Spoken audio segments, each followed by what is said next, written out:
যে সময়ত অসমীয়া ভাষায় আমাৰ ধ্ৰুপদী ভাষাৰ মৰ্যাদা বা ক্লাছিকেল ভাষাৰ মৰ্যাদা লাভ কৰিছে, সেই সময়ত যেন কৃতিত্ব লাভ কৰিবৰ কাৰণে কোনে এই কামটো কৰিলে, কোনে তাৰ কাৰণে ক্ৰেডিট পাব, কৃতিত্বৰ কাৰণে যেন এটা প্ৰতিযোগিতা হৈছে। প্ৰতিযোগিতা হৈছে সৰ্বানন্দ সোণোৱালে প্ৰথমতে টুইটটো কৰিব, সৰ্বানন্দ সোণোৱাল ডাঙৰীয়াই ক্ৰেডিটটো পাব নে হিমন্ত বিশ্ব শৰ্মাই প্ৰথমতে? হিমন্ত বিশ্ব শৰ্মাৰ ক্ৰেডিট বেছি নে সৰ্বানন্দ সোণোৱালৰ বেছি? ইয়াক লৈ যেন এটা অঘোষিত প্ৰতিযোগিতা বিজেপি দলৰ কাৰণে। আকৌ তাতে আৰু এজন মানুহে চান্স এটা ল'বলৈ চেষ্টা কৰিছে, প্ৰবৃত্ত মাৰ্কেটাৰ নামৰ মানুহজনে। তেওঁ চেষ্টা কৰিছে যে তেওঁ কৃতিত্ব আছে, এনেকুৱা ধৰণৰ এটা আমি দেখিছোঁ যে কৃতিত্বৰ এখন যুঁজ, এটা টনা আঁতৰা, এটা প্ৰতিযোগিতা আমি বিজেপি দলৰ ভিতৰতে, বিজেপি চৰকাৰৰ ভিতৰতে আমি দেখিবলৈ পাইছোঁ। সেইকাৰণে এই মুহূৰ্তত আমি একদম স্পষ্ট ভাষাৰে ক'ব খুজিছোঁ যে অসমীয়া ভাষাই ক্লাছিকেল ভাষাৰ মৰ্যাদা বা ধ্ৰুপদী ভাষাৰ মৰ্যাদা পোৱাৰ কাৰণে কোনো ব্যক্তি বিশেষ কৃতিত্বৰ দাবীদাৰ কেতিয়াও হ'ব নোৱাৰে। প্ৰকৃত কৃতিত্ব অসমীয়া ভাষাৰ স্বমহিমা, স্বস্বীকৃতিৰে মহিয়ান আমাৰ অসমীয়া ভাষা। আমি সকলোৱে জানো যে ভাৰতৰ আজি যি ধ্ৰুপদী ভাষাৰ মৰ্যাদা লাভ কৰিছে অসমীয়া, এই অসমীয়াই 5th century পঞ্চম দশকে 1500 বছৰ হ'লে ভাষাটোৱে ক্লাছিকেল ভাষাৰ মৰ্যাদা লাভ কৰে। পঞ্চম দশকতে অসমীয়াত আমাৰ সৰুপথাৰ নগাজুৰি খনিকৰ গাঁৱত অসমীয়া লিপি, সংস্কৃততে লিখিছে কিন্তু তাত অসমীয়া লিপিৰ উপস্থিতি অনুভৱ কৰা হৈছে। গতিকে ডেফিনেটলি অসমীয়া ভাষাই আমাৰ ক্লাছিকেল ভাষাৰ মৰ্যাদা পাব লাগে। তাত বিজেপি দলে তাক স্বীকৃতি দিয়াত একো ডাঙৰ কৃতিত্ব একো নাই। আমাৰ পাবইলগীয়া বস্তু 5th centuryতে আছে, মাত্ৰ 1500 বছৰ লাগে, অথচ 5th centuryতে অসমীয়া ভাষাৰ উপস্থিতি আছে। তাৰ পাছত দেখা গৈছে যে 5th centuryৰ পৰা পঞ্চম শতিকাৰ পৰা ত্ৰয়োদশ শতিকালৈকে এই সময়খিনিত বহুত এনেকুৱা ধৰণৰ শিলালিপি, তাম্ৰলিপি, বিভিন্ন ধৰণৰ লিপি অসমত আৱিষ্কাৰ হৈছে, যিবিলাক লিপিত অসমীয়া ভাষাৰ অৱস্থিতিটো অতি স্পষ্ট ৰূপত প্ৰকাশ পাইছে। গতিকে ডেফিনেটলি অসমীয়া ভাষাই নিশ্চিতভাৱে ইয়াতে ক্লাছিকেল মৰ্যাদা পাবৰ কাৰণে যি 1500 বছৰৰ অৱস্থিতি লাগে, সেই 1500 বছৰৰ অৱস্থিতি ডেফিনেটলি অসমীয়া ভাষাত আছে। দ্বিতীয়তে আমি দেখিছোঁ যে হিউৱেন চাং যেতিয়া 7ম দশকত, যেতিয়া হিউৱেন চাং 7ম দশকত আমাৰ অসমলৈ আহিছে, তেতিয়া হিউৱেন চাঙেও কৈছিলে যে কামৰূপৰ ভাষাটো ভাৰতবৰ্ষৰ অন্য ভাষাতকৈ পৃথক। গতিকে হিউৱেন চাঙৰ বিৱৰণীৰ পৰাও এইটো প্ৰমাণিত হয় যে অসমীয়া এটা অত্যন্ত স্বতন্ত্ৰ ভাষা কৃতিত্বৰে মহিয়ান এটা নিজস্ব ভাষা এটা, ইয়াৰ লগত বাংলা ভাষাৰ কোনো সম্পৰ্ক নাই বা অন্য কোনো ভাষাৰ পৰা উদ্ভূত ভাষা বুলি ইয়াক কোনেও অৱনমিত কৰিব নোৱাৰে। গতিকে এইটো এটা প্ৰমাণিত হয়। তাৰ পাছত আপোনালোকে যদি আমি চাওঁ, যদি চৰ্যাপদবিলাক বৌদ্ধসকলৰ এটা থাল, ব্ৰজদানসকলৰ যি চৰ্যাপদ, সেই চৰ্যাপদবিলাক 9ম শতিকাৰ পৰা 11শ শতিকালৈকে। এই সময়খিনিত আমি দেখিছিলোঁ যে মঠবিলাকত ভিক্ষুসকলে যিবিলাক চৰ্যাপদ গাইছিলে, সেই চৰ্যাপদৰ বহুত ঠাইত অসমীয়া শব্দ আছে। গতিকে এইবিলাকৰ পৰা প্ৰমাণিত হয় যে অসমীয়া ভাষাটো এটা স্বমহিমাৰে, স্বকৃতিত্বৰে মহিয়ান এটা ভাষা, যাক ইমান দিন ধৰি আচলতে ক্লাছিকেল ভাষাৰ মৰ্যাদা নিদিয়াটোকে এটা অত্যন্ত গুৰুত্বপূৰ্ণ কেন্দ্ৰীয় চৰকাৰৰ এটা দোষ আছে। এইটোহে তেওঁলোকে অপৰাধ কৰিছিলে যে অসমীয়া ভাষাটো কিয় ইমান দিন আমাৰ ক্লাছিকেল মৰ্যাদা দিয়া নাছিল। তাৰপাছততো আমি দেখিলোঁ যে হেম সৰস্বতীৰ দিনত একেবাৰে খাটি অসমীয়া গদ্য আৰম্ভ হৈ গ'ল। তাৰপাছত আমাৰ মাধৱ কন্দলীৰ দিনত খাটি অসমীয়া পদ্য আৰম্ভ হৈ গ'ল। শংকৰদেৱে নিজে তেওঁৰ গুৰু মাধৱ কন্দলীৰ কথা কি কৈছে আমি সকলোৱে জানো। ৰামায়ণ প্ৰথমবাৰৰ কাৰণে গোটেই ভাৰতীয় ভাষাবিলাকৰ ভিতৰত অসমীয়াতে প্ৰথম অনুবাদ হৈছে। ৰামায়ণ আমি সকলোৱে জানো, এইটো 14শ শতিকাৰ ঘটনা। গতিকে এই গোটেই ঘটনাবিলাক তেতিয়ালৈকে শংকৰদেৱ জন্মই হোৱা নাই, তেতিয়ালৈকে শংকৰদেৱৰ কাম কাজ আৰম্ভই হোৱা নাই, শংকৰদেৱ আৰু মাধৱদেৱৰ কাম কাজ আৰম্ভ হোৱা নাই।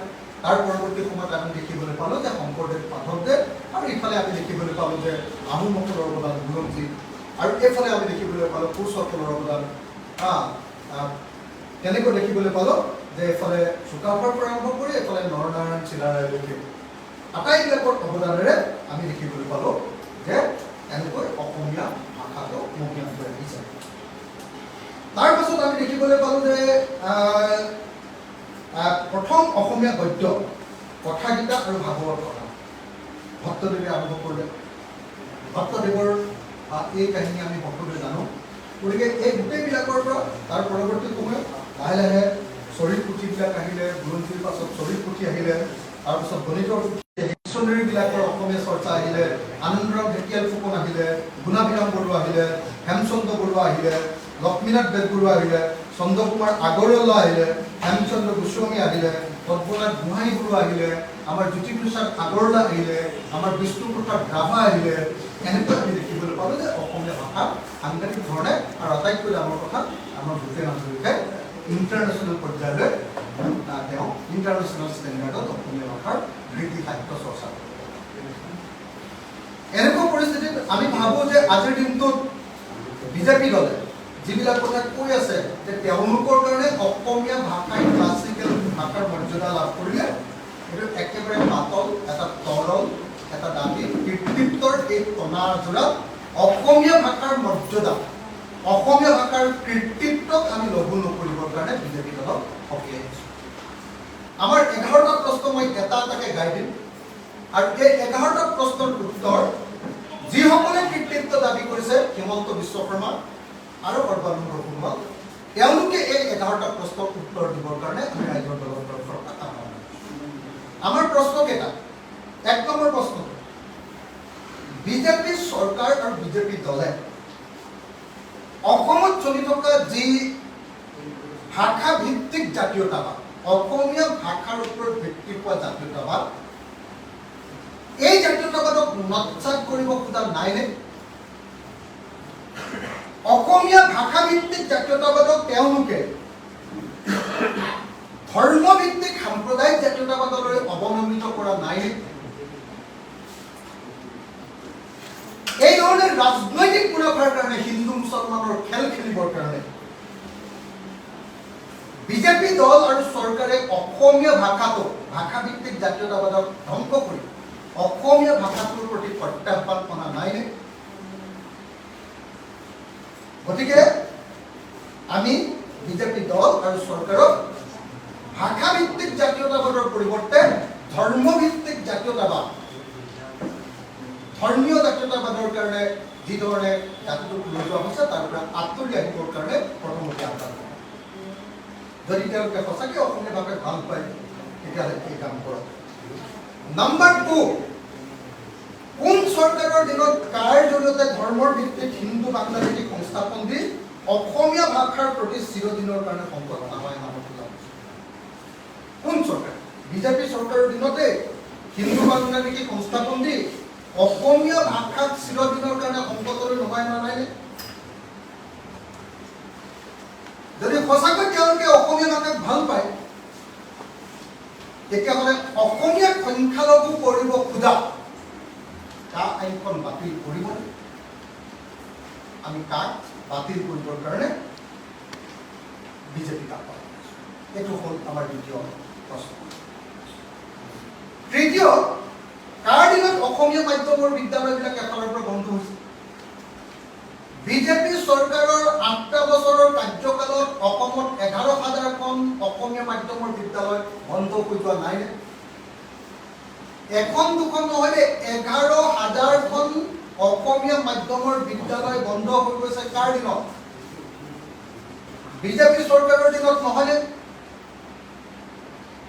গাঁৱৰ পাছত গাঁৱৰ স্কুলবিলাকত বিজেপি চৰকাৰৰ দিনত অসমীয়া মাধ্যমৰ বিদ্যালয়বিলাকত, মাতৃভাষাৰ বিদ্যালয়বিলাকত তলা ওলমা নাইনে বাৰু?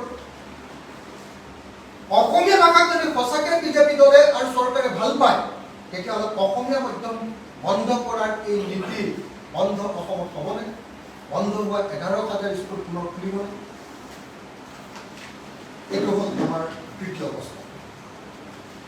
আমাৰ চতুৰ্থ প্ৰশ্ন, কোন চৰকাৰে অসমীয়া ভাষাৰ মাধ্যমত পঢ়িলে ডাক্তৰ ইঞ্জিনিয়াৰ হ'ব নোৱাৰিব বুলি ঘোষণা কৰিছে? কোনে? সেই মানুহজন মুখ্যমন্ত্ৰী হিমন্ত বিশ্ব শৰ্মা নহয়নে? মুখ্যমন্ত্ৰী হিমন্ত বিশ্ব শৰ্মাই অসমীয়া মাধ্যমত পঢ়িলে কোনেও ডাক্তৰ ইঞ্জিনিয়াৰ হ'ব নোৱাৰিব। তাৰ কাৰণে পঞ্চম আৰু ষষ্ঠ শ্ৰেণীৰ পৰা ইংৰাজী মাধ্যমত গণিত আৰু বিজ্ঞান চৰ্চাৰ এই থিয়ৰী কোনে উলিয়াইছিল? অসমীয়া ভাষাক যদি সঁচাকৈ বিজেপি দলে ভাল পায়, মাতৃভাষাত গণিত আৰু বিজ্ঞান পঢ়োৱাৰ নিয়ম আকৌ অব্যাহত ৰাখিব।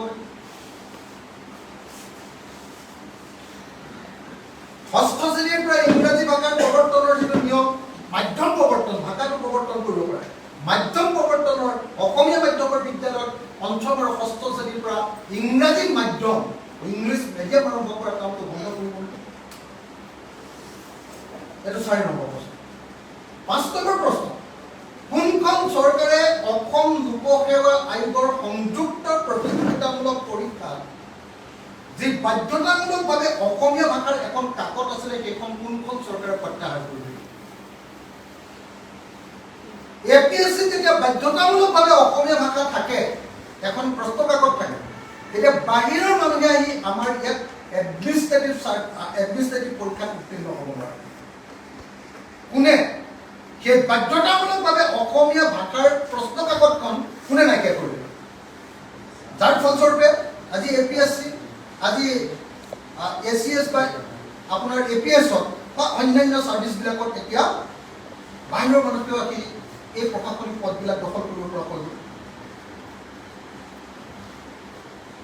এই কাম কৰি কি উত্তৰণৰ, অসমীয়া ভাষাৰ উত্তৰণৰ কি কাম তেওঁলোকে কৰিবলৈ গৈছে?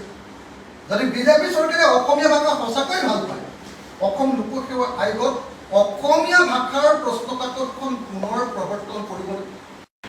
এইটো হ'ল আমাৰ 5 নম্বৰ প্ৰশ্ন। 6 নম্বৰ প্ৰশ্ন, অসম চৰকাৰৰ উদ্যোগত অসমীয়া মাধ্যমৰ বিদ্যালয় নহয়, CBSEৰ অধীনত ইংৰাজী মাধ্যমৰ বিদ্যালয় খোলাৰ সিদ্ধান্ত কাৰ? অসমীয়া মাধ্যমৰ ভাল বিদ্যালয় খুলিব খোজা নাই, অসমীয়া মাধ্যমৰ বিদ্যালয়খন ইংৰাজী মাধ্যমলৈ ৰূপান্তৰ কৰিব, তাক CBSEৰ অধীনলৈ নিবৰ কাৰণে এই বিজেপি চৰকাৰে সিদ্ধান্ত লোৱা নাই। বিজেপি চৰকাৰে ইংৰাজী ভাষাৰ বিকাশৰ কাৰণে এই কাম কৰিছে নে অসমীয়া ভাষাৰ বিকাশৰ কাৰণে এই কাম কৰিছে? যদিহে অসমীয়া ভাষাক ভাল পায়, অসমীয়া মাধ্যমৰ বিদ্যালয় চৰকাৰে ইংৰাজী মাধ্যমবোৰক সলনি কৰাটো বন্ধ কৰিব। এইটো হ'ল আমাৰ 6 নম্বৰ প্ৰশ্ন। 7 নম্বৰ প্ৰশ্ন, ভাৰতৰ কোন মুখ্যমন্ত্ৰীৰ পৰিয়ালে নিজৰ ৰাজ্যৰ মাতৃভাষাত নহয়, অসমীয়াত নহয়, ইংৰাজী মাধ্যমৰ ব্যক্তিগত খণ্ডৰ আন্তঃৰাষ্ট্ৰীয় বিদ্যালয় প্ৰতিষ্ঠা কৰিছে? কোনজন মুখ্যমন্ত্ৰী? তেখেত হিমন্ত বিশ্ব শৰ্মা নহয়, বিজেপিৰ মুখ্যমন্ত্ৰী। অসমীয়া ভাষাই ধ্ৰুপদী ভাষাৰ মৰ্যাদা পোৱাৰ পাছত মুখ্যমন্ত্ৰীৰ পৰিয়ালৰ বন্দা ইণ্টাৰনেশ্যনেল স্কুলৰ মাধ্যম ইংৰাজীৰ পৰিৱৰ্তে অসমীয়া হ'বনে এতিয়া? তাকো যদি নকৰে, বিদ্যালয়খনত ধ্ৰুপদী অসমীয়া ভাষা পঢ়ুৱাটো এখন পেপাৰ হিচাপে পঢ়ুৱাটো বাধ্যতামূলক কৰিবলৈ বন্দা ইণ্টাৰনেশ্যনেল মুখ্যমন্ত্ৰীৰ বিদ্যালয়। এইটো হ'ল 7 নম্বৰ প্ৰশ্ন। 8 নম্বৰ প্ৰশ্ন, কোনখন চৰকাৰৰ দিনত অসমীয়া মাধ্যমৰ প্ৰাথমিক বিদ্যালয়ত বহিৰাজ্যৰ হিন্দী ভাষিক শিক্ষকৰ নিযুক্তি দিয়া আৰম্ভ হ'ল? আমাৰ মাজুলীৰ জেংৰাই মুখৰ যে মিচিং ভাষা কোৱা ল'ৰা ছোৱালীৰ LP স্কুলত অসমীয়া মাধ্যমৰ বিদ্যালয়ত যে বিহাৰৰ পৰা আহি চাকৰি পালে। আমাৰ কাকপথাৰৰ যে দিৰাকত অসমীয়া মাধ্যমৰ বিদ্যালয়ত যে বহিৰাজ্যৰ পৰা হিন্দী কোৱা মানুহ আহি ডাইৰেক্টলি তাত যে শিক্ষক নিযুক্তি দিলে। এই বহিৰাজ্যৰ হিন্দী মাধ্যমত পঢ়া ল'ৰা ছোৱালী অসমীয়া মাধ্যমৰ LP স্কুলত নিযুক্তি দিয়াৰ কাম আমাৰ অসমীয়া ভাষা ক্লাছিকেল মৰ্যাদা পোৱাৰ পাছত বন্ধ হ'ব নে নহ'ব? এইটো হ'ল আমাৰ 8 নম্বৰ প্ৰশ্ন। আমাৰ 9 নম্বৰ প্ৰশ্ন, কাৰ দিনত অসমীয়া মাধ্যমৰ বিদ্যালয়বিলাকৰ স্কুলবিলাক এতিয়া নিৰ্মাণ হ'ব? কাৰ দিনত অসমীয়া মাধ্যমৰ বিদ্যালয়ৰ শিক্ষকসকলক পাঠদানত নহয় অন্য কামত ব্যস্ত কৰে অসমীয়া মাধ্যমৰ বিদ্যালয়বিলাকলৈ অমানিশা মাতি আনিব খোজা হৈছে তাৰ বিজেপি চৰকাৰ দিনত হয় নে নহয় কোনজন মুখ্যমন্ত্ৰীয়ে 10 বছৰৰ পাছত অসমীয়া মাধ্যমৰ চৰকাৰী বিদ্যালয় নাথাকিব বুলি কৈ অসমীয়া মাধ্যমলৈ সংকট নমাই আনিছে অসমৰ মুখ্যমন্ত্ৰী হিমন্ত বিশ্ব শৰ্মাই 10 বছৰৰ পাছত অসমীয়া মাধ্যমৰ বিদ্যালয় নাথাকিব বুলি কোৱা নাছিলেনে অসমীয়া ধ্ৰুপদী ভাষাৰ মৰ্যাদা দিয়াৰ পাছত এতিয়া অসমীয়া মাধ্যমৰ বিদ্যালয়বিলাকৰ অৱস্থা ভাল হ'ব এইটো হ'ল আমাৰ 9 নম্বৰ প্ৰশ্ন একেই 9 নম্বৰ প্ৰশ্নত কৈছো যে কোন চৰকাৰৰ দিনত ভেঞ্চাৰ স্কুল চৰকাৰীকৰণ আৰু কেতিয়াও নহ'ব বুলি আইন প্ৰণয়ন কৰা হয় কোন চৰকাৰ কোনোদিন আৰু ভেঞ্চাৰ স্কুল কেতিয়াও আৰু চৰকাৰীকৰণ নহ'ব বুলি কোন চৰকাৰৰ দিনত অসমীয়া মাধ্যমৰ ভেঞ্চাৰ স্কুলবিলাক মাতৃভাষাৰ ভেঞ্চাৰ স্কুলবিলাক অপ্ৰাদেশিক বিদ্যালয় কেতিয়াও চৰকাৰে নলয় বুলি কোন চৰকাৰৰ দিনত সিদ্ধান্ত এতিয়া অসমীয়া ধ্ৰুপদী ভাষাৰ স্বীকৃতি দিয়াৰ পাছত সেইবিলাক স্কুল আকৌ গ্ৰহণ কৰিবনে ভেঞ্চাৰ স্কুলবিলাক আকৌ চৰকাৰীকৰণ হ'বনে এইটো আমাৰ 9 নম্বৰ প্ৰশ্ন 10 নম্বৰ প্ৰশ্ন হ'ল ভাৰতৰ কোন মুখ্যমন্ত্ৰীয়ে ছ'চিয়েল মিডিয়াত নিজৰ মাতৃভাষাতকৈ ইংৰাজী আৰু হিন্দী ভাষাক অধিক গুৰুত্ব দি নিজৰ ৰাজনৈতিক কেৰিয়াৰ বনাবলৈ চেষ্টা কৰে এতিয়া অসমীয়া ভাষাই ধ্ৰুপদী মৰ্যাদা লাভ কৰাৰ পাছত হিমন্ত বিশ্ব শৰ্মাই ছ'চিয়েল মিডিয়া ফেচবুক বা টুইটাৰত অসমীয়া ভাষাৰ চৰ্চা বেছিকৈ কৰিব মাতৃভাষাৰ চৰ্চা কৰিবনে নে তেওঁ হিন্দী ভাষা ইংৰাজী ভাষা বেছিকৈ চৰ্চা কেন্দ্ৰীয় নেতা বনিবৰ কাৰণে ৰাষ্ট্ৰীয় নেতা বনিবৰ কাৰণে বেছি চৰ্চা কৰিব হিন্দী ভাষা ইংৰাজী নে ধ্ৰুপদী অসমীয়া মাতৃভাষাত তেখেতে বেছি চৰ্চা কৰিব আৰু 11 নম্বৰ কিন্তু আটাইতকৈ গুৰুত্বপূৰ্ণ প্ৰশ্ন কোন চৰকাৰৰ দিনত অসমৰ বিশেষ ৰাজ্যৰ মৰ্যাদা 2015 চনত কৰ্তন কৰি দিয়া হয়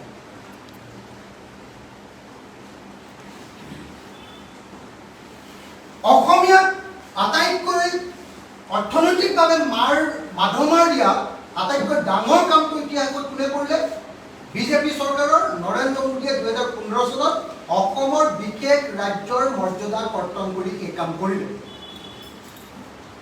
এতিয়া যিটো জাতিৰ নিজৰ ভাষাটো ক্লাছিকেল ভাষা আগৰ সময়কালৰ পৰা যিটো জাতিয়ে নিজক এই অঞ্চলত মানে নিজৰ ভাষা নিজৰ সংস্কৃতি সহকাৰে আগবাঢ়ি গৈ আছে সেই জাতিটো 1969 চনৰ পৰা দি থকা যিটো বিশেষ ৰাজ্যৰ মৰ্যাদা অসমৰ কাৰণে সেই বিশেষ ৰাজ্যৰ মৰ্যাদা পুনৰ ঘূৰাই দিবনে এই 11টা প্ৰশ্ন আমি আজিৰ দিনটোত অসম চৰকাৰ আৰু কেন্দ্ৰীয় চৰকাৰলৈ কৰিছোঁ মই আকৌ কৈছোঁ অসমীয়া ভাষাত ধ্ৰুপদী মৰ্যাদা দিয়াৰ কৃতিত্ব আমি কোনো পলিটিচিয়ানক দিয়াৰ কোনো প্ৰয়োজন নাই এয়া অসমীয়া ভাষাৰ স্বমহিমা স্বকৃতিত্ব হাজাৰ বছৰ ধৰি অসমীয়া সাহিত্যৰ কাণ্ডাৰীসকলে কৰা নিৰলস সাধনা আৰু অসমীয়া ভাষী লোকসকলে কৰা নিৰন্তৰ চৰ্চাৰ ফল আমি কালি লাভ কৰিছোঁ তাৰ কাৰণে মোদী বা তাৰ কাৰণে হিমন্ত বিশ্ব শৰ্মা তাৰ কাৰণে সৰ্বানন্দ সোণোৱাল বা অন্য কাকো আমি কৃতিত্ব দিয়াৰ কোনো প্ৰয়োজন নাই বৰং এই কৃতিত্বৰ অধিকাৰী হ'ল অসমীয়া ভাষাৰ চৰ্চা কৰি থকা প্ৰত্যেকজন খাঁটি অসমীয়া মানুহৰ আৰু এই কৃতিত্বৰ অধিকাৰী হ'ল নিৰন্তৰভাৱে অসমীয়া ভাষাৰ সাধনা কৰি থকা সেই সাহিত্যিক আৰু শিল্পী আমি আশা কৰোঁ যিসকলে অসমীয়া ভাষাক ক্লাছিকেল লেংগুৱেজ মৰ্যাদা দিবৰ কাৰণে যিসকলে হাতে কাম কৰিছিল যিসকলে এক্সপাৰ্টে কাম কৰিছিল সেই এক্সপাৰ্টসকলক কৃতিত্ব প্ৰদান কৰা হয় যিসকলে কাম কৰিছিল কিন্তু যিসকলে এতিয়া হৈ যোৱা কামটো হৈ যোৱা আঞ্জাত নিমখ দি আনে নামি থোৱা আঞ্জাখনত নিমখ দি কৃতিত্ব দাবীদাৰ কৰি বিজেপিৰ নিৰ্বাচনী সফলতা লাভৰ অংশীদাৰ কৰিব খুজিছে ইয়াক তাক আমি কেতিয়াও মানো অবাবত কৃতিত্ব লোৱাৰ প্ৰতিযোগিতা বন্ধ হওক অসমীয়া ভাষাৰ পৰা আৰু দিয়াৰ প্ৰতিযোগিতা বন্ধ কৰক বহুত যে বহুতে এই জাতিদ্ৰোহীবিলাক যিবিলাকে অসমীয়া ভাষাৰ বিৰুদ্ধে এটাৰ পাছত এটা বেয়া কাম কৰিছে আমি 11টা তেনেকুৱা উদাহৰণ দিলোঁ ইটোৰ পিছত যিটো অসমীয়া ভাষা বিৰোধী কাম কৰিছে সেই জাতিদ্ৰোহীহঁতক এতিয়া জাতিপ্ৰেমী সজাব কৈছে এই ক্লাছিকেল ভাষাৰ মৰ্যাদা দিয়াৰ নাম এইটো কেতিয়াও নহ'ব যিসকল অসম বিদ্বেষী যিসকল বিজেপি আৰু বিজেপি চৰকাৰ সেই বিজেপি চৰকাৰ অসম বিদ্বেষী চৰকাৰ আৰু দলক এই সুযোগতে কি কৰিব কৈছে বহুতে অসম প্ৰেমী সজাবৰ কাৰণে উঠি প্ৰেমী এইটো নহ'ব এইটো কোনো পৰ্যায় দিব নোৱাৰে কেন্দ্ৰীয় কেবিনেটে অসমীয়া ক্লাছিকেল ভাষাৰ মৰ্যাদা দিলে বুলিয়ে জাতিদ্ৰোহী বিজেপি দল আৰু চৰকাৰ ধোৱাত ক্ষতি পাত এতিয়াও পাত হ'ব নোৱাৰে বৰং এই চৰকাৰে পদে পদে অসমীয়া ভাষা ধ্বংস কৰিবৰ কাৰণে অসমীয়া ভাষা লুপ্ত কৰিবৰ কাৰণে অসমীয়া ভাষাৰ মৰ্যাদা হানি কৰিবৰ কাৰণে অসমীয়া ভাষা বিলুপ্ত কৰিবৰ কাৰণে এটাৰ পাছত